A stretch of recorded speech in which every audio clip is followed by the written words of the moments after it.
You watching this video right now, I need your help and only you can do it. We are so close to 100,000 subscribers. I'm gonna need you to subscribe right now. And if you've already been subscribed, that's awesome. I really appreciate you. Comment D-Force down below to prove it. And if you haven't subscribed, you don't have to admit that you're not subscribed yet. All you gotta do is just help us out. Just click subscribe and then you can be part of D-Force. Don't you want that? We are the only army on the entire internet that is equipped to take on Godzilla. I didn't say we're gonna win, but I said we're gonna take him on.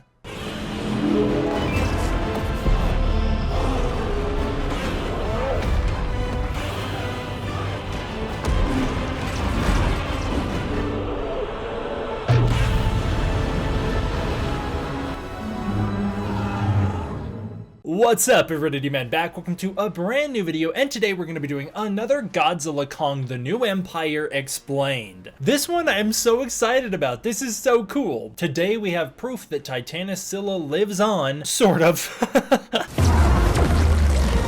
Today we're going to talk about Titan Charybdis. So I just recently released a video in which I covered an interview from VFX Voice where they were interviewing Paul Franklin, and Paul Franklin is the visual effects supervisor on Godzilla Kong The New Empire over at DNEG. For those of you who don't know, these MonsterVerse movies and most American blockbusters, they're so large in scope and scale, and also they're made on such a tight production schedule and budget. VFX sequences are actually bid out to multiple VFX studios. So unlike with Godzilla -1, where only one VFX studio handled the entire movie, that being Shirogami under Takashi Yamazaki's supervision, in America, the VFX for the MonsterVerse films, they're scattered amongst multiple VFX studios, and DNEG happens to be one of those. Paul Franklin, in this VFX interview, discussed how Godzilla opens the movie by fighting Charybdis in Rome. This is the fight that you see in the start of Godzilla Kong The New Empire, and I was speculating about a couple different alternatives, like maybe Charybdis was originally going to be a titan that they describe as kind of a crab-esque titan that was going to fight Godzilla at the start of the movie in Rome, and then they switched it to Scylla later on, maybe because they already had Scylla's model, or maybe because they wanted to make it something we were already familiar with,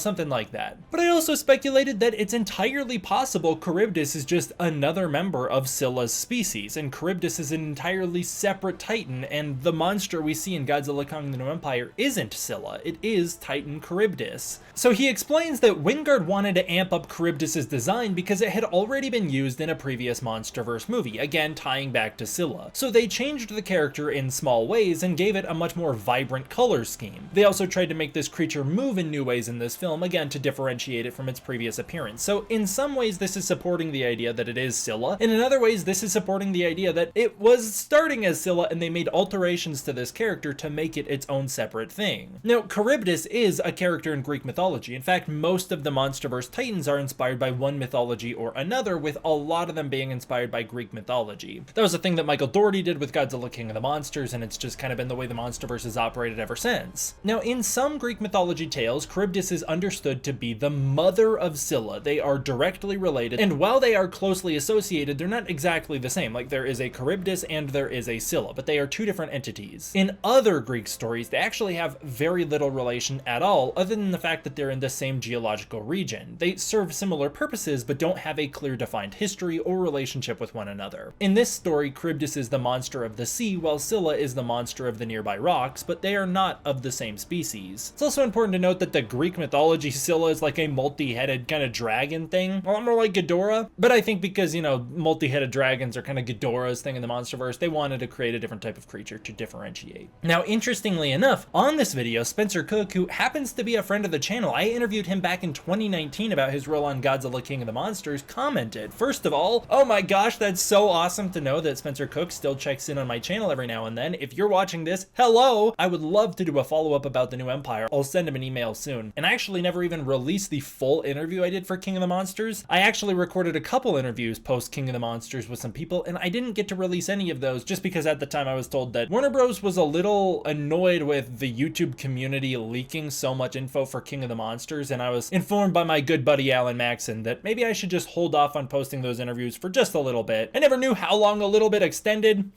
I guarantee you that has long since passed, and I don't think there's still any animosity between Warner Bros. And the YouTube community. I could definitely post those, and I definitely will post those, because I want to share those with people, and I'd love to do more interviews in the future. But anyways, sorry, getting back on topic. Spencer Cook was the senior animation supervisor over at NPC for Godzilla King of the Monsters, and he was also the animation supervisor at DNEG for Godzilla Kong: The New Empire. He did respond to my video, leaving a comment that's pinned on that video in which he opens up a little bit about it. Some things that I think are important to note before we get into his comments is, first of all, Paul Franklin, in the other VFX interview, names Suko, Kong, Godzilla, Scar King, Shimo, and One Eye during that interview. He knows those characters by name. He obviously knows the characters that he worked with in the New Empire. And so the fact that he calls Scylla Charybdis, it means something. DNEG also, importantly, handled the Mass Awakening sequence and the VFX on the Mass Awakening in Godzilla King of the Monsters, which means they should know Behemoth and Scylla and Methuselah by name. The fact that DNEG also handled the Rome sequences in New Empire, where they use Scylla again, it means they should know Scylla pretty well. So now we get into Spencer's comments on my video, which shed, I think, a lot of light not only on the MonsterVerse's creative process, but also the mythology of the MonsterVerse. His first comment read, FYI, I worked on all of the Rome sequences, and we called it Charybdis throughout the production. I just assumed Scylla bowed to Godzilla at the end of Godzilla King of the Monsters, and this was a different Titan. Following up, I commented and wanted some more clarification, and he responds saying, hi, doing fine, hope you are too. It's called Charybdis in the script as well. They're two different Titans. Scylla and Charybdis have always been paired together in Greek mythology. They're obstacles for Odysseus to steer his ship through. I believe it's where the phrase between a rock and a hard place comes from, i.e. both are tough choices. The brighter colors on the shell are meant to differentiate it from Scylla. Responding to another comment, he says, yeah, I think it's cool that Scylla bowed down and accepted Godzilla as the king, but Charybdis made a different choice. And then the final comment he's posted as of me recording this is, in the script and during production, it was called Charybdis. It's not referred to by name in the movie, so maybe the comic is canon, in response to people saying, hey, wait a minute, Scylla is directly the Titan that fights Godzilla in Godzilla Kong the Hunted. First of all, I love the mythology of the MonsterVerse being built out to include multiple members of each Titan species. This is something I have been talking about as far back as 2018, that I've wanted to see more species of these Titans. And so far, we've seen a couple Titan species, if we're going to count the Warbats and Skullcrawlers, those two right off the bat. But in terms of our main Titans, we've got the species of Mothra, the species of the Muto, the species of Kong, and is that it? That's all? I mean, technically we've seen Dagon, one of the members of the Godzilla species in the comic books, but I'm talking about the films. The films are different than the comics, and that's another thing I want to talk about. I haven't gotten to talk too much to Adam Wingard, but back in the day when Godzilla vs. Kong came out, he and I did have a full conversation with each other. And in it, he discussed how it is interesting to be the director of a movie in a cinematic universe, because sometimes the ideas you have, they wind up getting taken and run with by other people involved, whether it be like a toy studio coming in and changing the name of a Titan so that they can sell more toys of that Titan, or maybe there's like, you're bumping into, hey, because you're working in this cinematic universe, this is kind of the way this thing has to play out. And we've not only heard this from Adam Wingard, but we've also heard it with like Monarch Legacy of Monsters, where they wanted to use some Toho monsters in season 1 of Legacy of Monsters, but they didn't get to because the cinematic universe of it all prevented them from doing so. So this is a case where I think there was a clear intention on the part of the filmmakers to create a different Titan, Titanus Charybdis, although would the species be called Titanus Scylla, and Charybdis and Scylla are two members of that species? I don't know, the Titanus name is kind of ridiculous, but the Titan Scylla is supposed to be a different creature from the Titan Charybdis, but they are part of the same species. And maybe Charybdis was supposed to be the mother of Scylla, and maybe that's why Scylla is not as aggressive. Scylla bows to Godzilla and King of the Monsters. Charybdis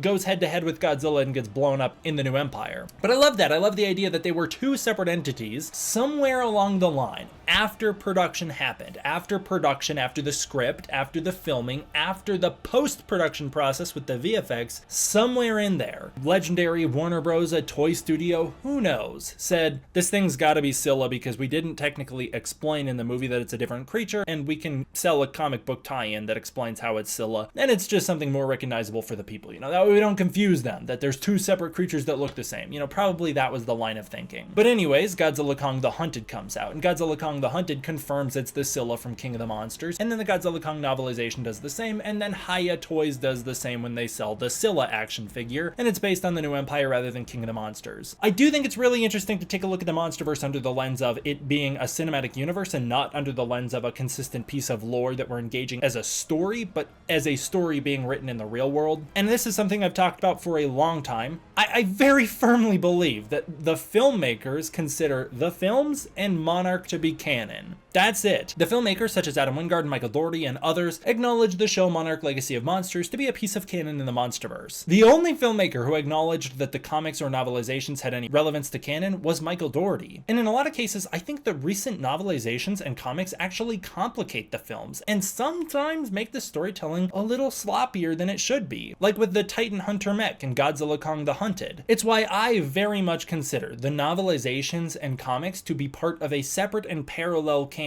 running alongside the MonsterVerse. The MonsterVerse is the films and the live-action entries. The sub-canon is the comics. The comics have the novelizations tying into them, and also maybe the Skull Island anime, because who knows where that fits in these days. Point is, I like to believe that Scylla is still out there in the MonsterVerse, and Charybdis is the one who was killed in the New Empire. I'll also raise you this point in canon. The only person who identifies this creature as being Scylla is Bernie Hayes. The same Bernie Hayes who misidentifies the fact that there are two Ghidorah heads, as Adam Wingard confirms. There's only one Ghidorah skull. It's the one that Ren Serizawa is piloting Mechagodzilla from. There is no Ghidorah skull inside of Mechagodzilla. There simply cannot be, given the way King of the Monsters ends, and therefore Bernie's theories can be wrong. So Bernie theorizes that Scylla is the one attacking Godzilla, when in fact we now know it was Titan Charybdis. Is the MonsterVerse ever going to acknowledge this and play upon this in a film? Probably not, because they want to sell their toys and comic books, and if they do that it might complicate that stuff, as now your Scylla toy becomes a Charybdis toy without you knowing. But I like to believe that in the lore of the MonsterVerse, Scylla is still out there reversing the ice melt, as that's what the point of the Titans are. They're the guardians of nature. They serve a vital function to the ecosystem. And if Godzilla kills them simply because they're destroying a city, hey dude, you know who else destroys planet Earth? The humans who are in the city that Scylla is destroying. If anything, she's restoring nature's balance by knocking us out. I think even Gamera learned that lesson in the 1990s. Why can't you, Godzilla? You know who else destroys cities, Godzilla? You when you're hungry. So I like to think that, yeah, Scylla's out there doing her job. I think that if we want to play with the comics as being canon, sure, I like the idea that Scylla and Godzilla duked it out in Godzilla Dominion, but Scylla's out there, she's serving her job, and Charybdis, maybe her mother, was a little too big for her britches, taking on Godzilla in Rome. I find that stuff incredibly fascinating. I love to hear about the fact that, like, Titan Nozuki got turned into Warbat because Playmates thought that they could sell toys better with the name Warbat. I love to hear about the fact that there was another monster in the New Empire that got turned into Mothra later on because Adam Wingard always wanted it to be Mothra, and the studio wasn't convinced of that yet, so he had to use this other Titan, and then eventually test screenings came out, people wanted Mothra, and he got to switch it back to Mothra. Stuff like that, behind the scenes info, I find to be really fascinating, especially when it reveals deeper lore and deeper intention behind the films themselves. That gets me real hyped. And so having this comment from Spencer Cook, I think, is just so awesome. It's so cool to hear about. But what do you think of all this? I'd love to hear your thoughts. Comment down below and let me know. Again, please subscribe. We're so close to 100,000 subscribers. That will be awesome to hit that. As always, I want to give a huge thank you to my patrons over on Patreon. It is through the support of the patrons on Patreon that I'm able to continue to make videos like this for you. If you want to support the Patreon, you can use the link in the description below, where you can get early access to content, access to the Discord community, and more. And if that's not your thing, please consider joining as a channel member. Thank you all for watching. Hope you enjoyed. I will see you all next time for the next one. D-Man out.